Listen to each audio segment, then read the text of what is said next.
अस्सलामुअलैकुम वरहमतुल्लाहि वबरकातुहू। प्यारे बच्चों, क्या हाल हैं? ठीक ठाक हैं? मैं उम्मीद करता हूँ कि अल्लाह ताला की रहमत से आप सब लोग ठीक ठाक होंगे।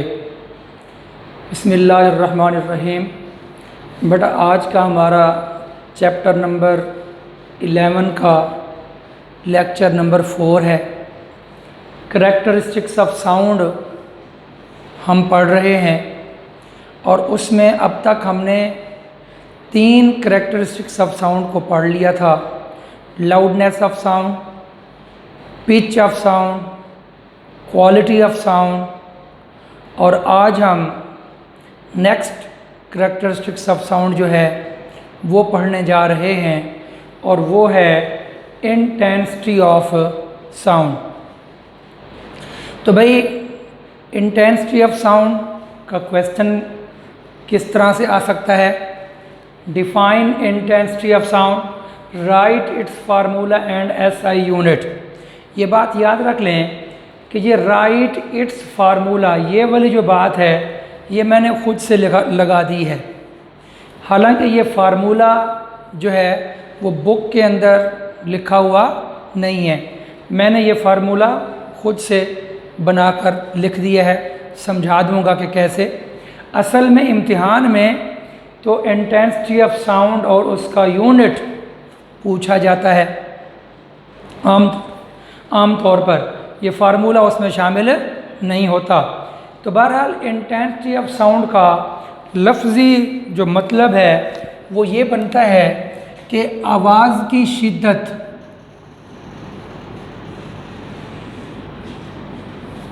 आवाज़ की शिद्दत, ये इसका बेटा लफ्ज़ी मतलब है। अब इस आवाज़ की शिद्दत का मतलब क्या है वो देखते हैं। देखें जी बेटा, द साउंड एनर्जी, ये हम पहले पढ़ चुके हैं अर्ली क्लासेस के अंदर 9th में, कि साउंड जो है वो क्या है बेटा? एनर्जी है। ये बात आप लोग सब लोग इस बात को जानते हैं। मैं बोल रहा हूँ और मेरी आवाज़ आपके कान के जो पर्दे हैं, एयर ड्रम्स जिसे हम कहते हैं, उसके साथ मेरी आवाज़ जाकर टकराती है तो आपके कान के पर्दे वाइब्रेट करते हैं। तो साउंड एनर्जी है तो आपके कान के पर्दे वाइब्रेट कर रहे हैं। अगर साउंड एनर्जी ना होती तो आपके कान के पर्दे वाइब्रेट ना करते। तो यहाँ तक ये बात तो समझ आ गई कि साउंड एनर्जी मतलब ये है कि साउंड जो है वो क्या है बेटा? एनर्जी है। द साउंड एनर्जी पासिंग पर सेकेंड, और पासिंग पर सेकेंड का मतलब है कि जब एनर्जी मैं यहाँ से बोल रहा हूँ और आपके कानों तक वो एनर्जी पहुँच रही है तो 1 सेकेंड के अंदर कितनी एनर्जी ट्रैवल करके जा रही है, 1 सेकेंड के अंदर कितनी एनर्जी यहाँ से वहाँ जा रही है, ये बात है। तो पर सेकेंड, 1 सेकेंड के अंदर through a unit area held perpendicular, और एनर्जी भी वो जो 1 सेकेंड में गुजरे और यूनिट एरिया में से गुजरे। इसकी मिसाल आप यूँ समझ लें कि जैसे हमारे पास ये बुक है, इस बुक का जो ये लंबाई है, ये चौड़ाई है, अगरचे इसका एरिया कुछ भी हो, हम फ़र्ज़ कर लेते हैं कि 1 मीटर इसकी लंबाई है, 1 मीटर इसकी चौड़ाई है, तो ये जो एरिया होगा that is called unit area. अब आप अपना यहाँ पर तो ये मैंने आगे तो किताब रख दी है ना, तो ये किताब का एरिया है। इस तरह आप यहाँ हवा का एरिया समझ लें कि 1 मीटर लंबाई, 1 मीटर चौड़ाई, ये हवा का हवाई एरिया, यानी ये आप अपने दिमाग में बिठाएं। अब मैं जब यहाँ से बोलूँगा, अब ये इस वक्त किताब मेरे मुंह के अगर सामने हो तो ये बिल्कुल मेरी साउंड एनर्जी, देखें बेटा, मेरी साउंड एनर्जी जब जाएगी तो ये होगी परपेंडिकुलर। देखें ना, ये साउंड एनर्जी कैसे जा रही है? जब मैं बोल रहा हूँ तो एनर्जी ये सीधी यहाँ गई तो ये परपेंडिकुलर हो गई। और अगर ये मैं बोल यहाँ रहा हूँ, अगर यही हवाई एरिया यहाँ की बजाय यहाँ ऊपर हो, अब आवाज़ मेरी ऊपर भी तो जा रही है लेकिन वो परपेंडिकुलर नहीं होगा। अब आप लोग खुद समझदार हैं, एक बच्चा मेरे सामने यहाँ बैठा हुआ है, एक बच्चा ऊपर छत पर बैठा हुआ है, मैं बोल तो दोनों के लिए बराबर रहा हूँ, लेकिन मेरे परपेंडिकुलर जो बच्चा बैठा होगा वो उसको मेरी आवाज़ ज़्यादा शिद्दत से महसूस हो रही होगी बनिस्बत उस बच्चे के जो ऊपर जो है वो छत पर या साइड पर दाएं बाएं जो बच्चे बैठे हुए हैं। आवाज़ तो मेरी उस तरफ भी जा रही है, लेकिन उनके जो एरिए हैं वो परपेंडिकुलर नहीं है। तो जो सामने वाले बच्चे हैं उनके लिए वो परपेंडिकुलर है, तो इसलिए ये लफ्ज़ परपेंडिकुलर का भी इस्तेमाल होगा यहाँ पे। To the direction of propagation of sound wave, कि साउंड वेव जो प्रोपगेट करती हैं, जो रास्ता इख्तियार करती हैं, उसके रास्ते में इट शुड बी परपेंडिकुलर। अब इन्हीं is called intensity of sound. अब यहाँ पर इस फार्मूले को देखें, मैं एक मरतबा फिर इसको रीड करूँगा। तो यहाँ आप देखें, intensity of sound means sound energy, ये बात आ गई। Intensity of sound mean sound energy, ये चीज़ जो है साउंड एनर्जी। और पर का मतलब होता है डिवाइडेड बाय पर सेकंड। अब साफ ज़ाहिर है सेकंड जो है वो क्या होता है बेटा, टाइम होता है, तो इसलिए सेकंड के बदले में यहाँ पे क्या लगा दिया, टाइम लगा दिया, पर second through a unit area. और जो चीज़ यूनिट एरिया है तो वो भी बट्टे के नीचे जो चीज़ होती है, हमने इसको 9th में डिटेल से पढ़ चुके हैं कि जो चीज़ भी बट्टे के नीचे आ जाती है वो यूनिट बन जाता है। आपको याद होगा 9th में हमने इसको बड़े डिटेल से समझा था। तो इस तरह यूनिट का लफ्ज़ बतला रहा है, सुन लें, ये यूनिट का लफ्ज़ बतला रहा है कि जो एरिया होगा ना वो भी बट्टे के नीचे होगा, और ये पर का लफ्ज़ कह रहा है कि जो टाइम है वो भी बट्टे के नीचे होगा। बाकी परपेंडिकुलर तो मैंने बता दिया कि area should be perpendicular to the direction of propagation of sound wave. तो ऐसी सूरत में जितनी एनर्जी एक जगह से दूसरी जगह जा रही होगी तो that energy is called intensity of sound. तो किस्सा मुख्तसर ये हुआ, फिर सुन लें तमाम बच्चे, भाई मैं बोल रहा हूँ ना, आपके कानों के पर्दे वाइब्रेट कर रहे हैं, मेरी एनर्जी या साउंड एनर्जी यहाँ से वहाँ जा रही है, तो साउंड एनर्जी को ही इंटेंसिटी ऑफ साउंड बोलते हैं। मगर दोनों में फ़र्क क्या है कि सिंपल साउंड एनर्जी को इंटेंसिटी ऑफ साउंड नहीं बोलेंगे, बल्कि ऐसी साउंड एनर्जी जो यूनिट टाइम के अंदर यूनिट एरिया में से when this area held perpendicular, तो उस वक्त जब वो एनर्जी वहाँ से सफ़र कर जाती है तो that energy is called intensity of sound. तो उम्मीद है आपको बात समझ आ गई कि ऐसी साउंड एनर्जी जो यूनिट टाइम में, मतलब 1 सेकेंड के अंदर और 1 मीटर स्क्वायर एरिया में से 1 सेकेंड में जितनी एनर्जी गुजर जाती है तो that energy is called intensity of sound. तो ये फार्मूला जो लिखा हुआ है, ये इस डिफाइन को सामने रख कर मैंने ये फार्मूला लिखा है। उसके बाद है unit of intensity of sound. तो साफ ज़ाहिर है एनर्जी, तो साउंड एनर्जी का यूनिट क्या होता है, जाउल। टाइम का यूनिट क्या होगा, सेकेंड। और एरिया का यूनिट क्या होगा, मीटर स्क्वायर। और आपको 9th में आप लोगों ने पढ़ा हुआ है कि पावर का फार्मूला था, पावर बराबर है वर्क ओवर टाइम। तो पावर का यूनिट क्या था, वाट, और वर्क का यूनिट क्या था, जाउल, और टाइम का यूनिट क्या था, सेकेंड। तो इस बात को दिमाग में रखते हुए कि जाउल पर सेकेंड इज़ वाट, तो इस तरह जाउल पर सेकेंड को हमने क्या कह दिया, वाट कह दिया। और ये मीटर स्क्वायर ऊपर चला गया तो माइनस हो गया। आपकी बुक के अंदर बहरहाल ये वाला यूनिट लिखा हुआ है। तो इंटेंसिटी ऑफ साउंड का यूनिट जो है वो वाट मीटर -2, ये उसका यूनिट है। इंटेंसिटी ऑफ साउंड की डेफिनेशन जो है वो यहाँ पे कंप्लीट होती है। अब इसी से अगला क्वेश्चन है उसके साथ ही, what is the range of intensity of sound for human ear. सवाल पैदा होगा कि जो इंसानी कान है उसके लिए इंटेंसिटी ऑफ साउंड की रेंज क्या है, मतलब कम से कम और ज़्यादा से ज़्यादा कौन सी इंटेंसिटी है जो इंसानी कान जो है वो सुन सकता है। तो इसका आंसर बहुत सिंपल सा है, द ह्यूमन एयर, जो इंसान के जो कान है, रेस्पॉन्ड, मतलब सुन सकते हैं, रेस्पॉन्ड करते हैं to the intensities ranging from 10⁻⁻12 watt metre -2, ये वही यूनिट है जो अभी अभी हमने पढ़ा, 2 10⁻0 वाट मीटर -2, और 10⁻0 को हम क्या बोलते हैं, 1 भी बोलते हैं, 1 वाट मीटर -2, या मीटर इन्वर्स स्क्वायर भी इसको बोलते हैं, मीटर इन्वर्स स्क्वायर, जैसे आपका दिल करे वैसे आप इसको याद कर सकते हैं। तो कहने का मकसद ये हुआ कि 10⁻⁻12 है और 10⁻0 है, तो ये वाली जो वैल्यू है ये स्मॉलेस्ट वैल्यू होगी, और 10⁻0 है साफ ज़ाहिर है माइनस का 12 छोटा होता है और 0 उसके मुकाबले में क्या होता है बेटा, बड़ा होता है। तो ये ह्यूमन एयर की जो है ना वो इंटेंसिटी की रेंज है। अब इसमें अगला क्वेश्चन है बहुत सिंपल सा, what is the intensity of faintest sound, कम से कम जो साउंड है ना उसकी इंटेंसिटी क्या होगी, and painful sound for human air, कि इंसानी कान के लिए जो इंटेंसिटी है फेंटेस्ट वो क्या है, और इंसानी कान के लिए वो क्या इंटेंसिटी है कि जिससे इंसानी कान में दर्द पैदा हो जाए।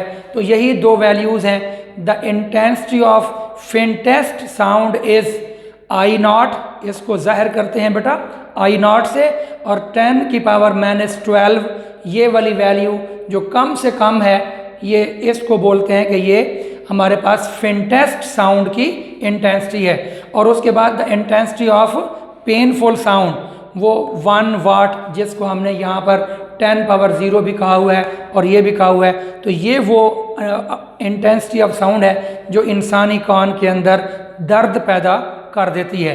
तो ये छोटा सा शॉर्ट क्वेश्चन है। अगला क्वेश्चन हम, हाँ बेटा, तो हम बात ये कर रहे थे कि भी जो इंटेंसिटी ऑफ पेनफुल साउंड है, ऐसी आवाज़ जो हमारे कान को दर्द पैदा कर दे, तो उसको 1 वाट पर मीटर स्क्वायर, तो 1 वाट पर मीटर स्क्वायर, ये जो माइनस का लफ्ज़ है इसको आप पर से भी जाहिर कर सकते हैं। तो 1 वाट मीटर इन्वर्स स्क्वायर भी कह सकते हैं और 1 वाट पर मीटर स्क्वायर भी कह सकते हैं। उसके बाद जी हमारे पास अगला जो क्वेश्चन है बहुत आसान सा है, डिफाइन द इंटेंसिटी लेवल या साउंड लेवल। ये एक बिल्कुल नई चीज़ आ गई, या ये बात बच्चे इसको ना वो इनका डिफरेंस नहीं समझते, वो यही समझते रहते हैं कि शायद इंटेंसिटी ऑफ साउंड और intensity level they are same.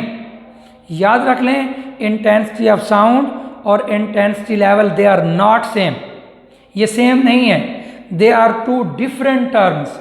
ये 2 डिफरेंट टर्म्स हैं, इनको हम आगे मज़ीद लेक्चर में देखेंगे, आज और कल के लेक्चर में इसको हम डिटेल से पढ़ेंगे। बहरहाल इस वक्त मैं कहना ये चाहता हूँ कि इंटेंसिटी लेवल एक और चीज़ है और इंटेंसिटी ऑफ साउंड एक और चीज़ है। तो हाँ, इंटेंसिटी लेवल या sound level they are same.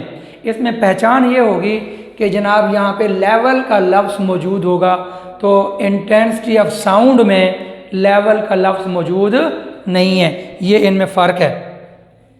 खैर, the difference between the loudness of unknown sound, कि ऐसी आवाज़ जो अननोन है, अननोन साउंड मसलन वो आवाज़ मस्कीटो की है, रसलिंग ऑफ लीव्स, पत्तों की सरसराहट, और साउंड ऑफ लॉन मूवर जिससे हम घास काटते हैं, अपने लॉन वगैरह के अंदर जो घास है उसको काटते हैं, तो उसमें जो मशीन होती है उसकी जो आवाज़ होती है।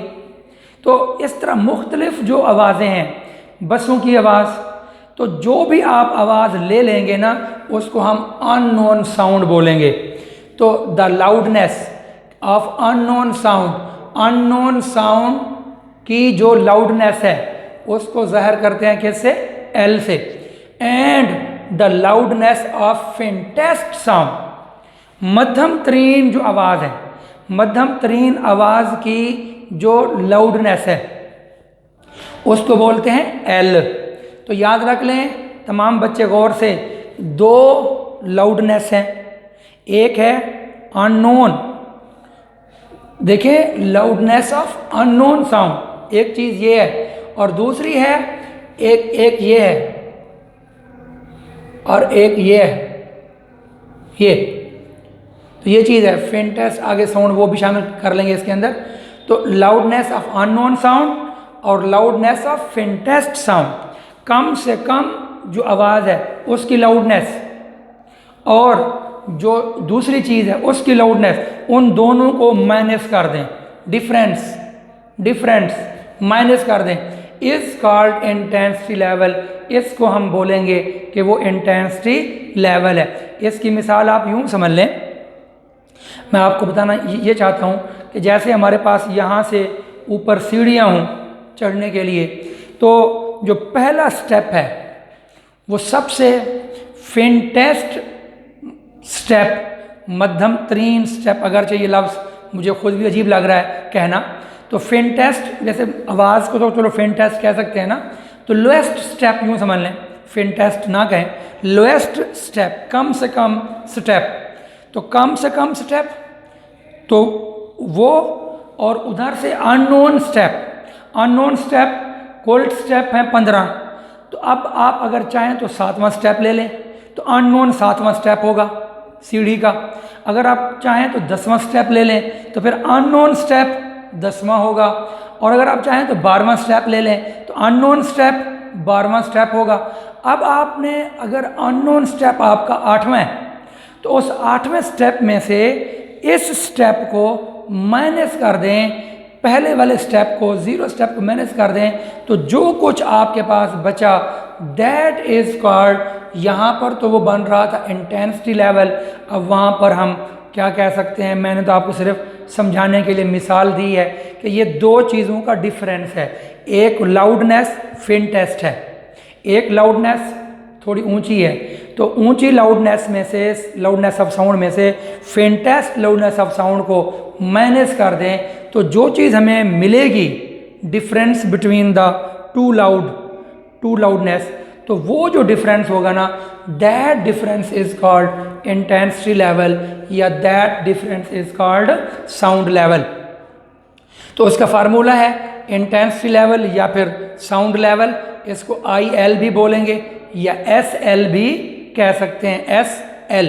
ये अगर आप चाहें तो यहाँ पर इसको यानी IL या फिर आप इसको SL साउंड लेवल, तो ये साउंड लेवल के मुताबिक SL बन जाएगा, इंटेंसिटी लेवल के मुताबिक IL बन जाएगा। तो ये स्लैश का मतलब डिवाइड नहीं है, इसका मतलब है ORR, या ये लिखें या ये लिखें, ये डिवाइड नहीं कर देना, ख्याल करना है।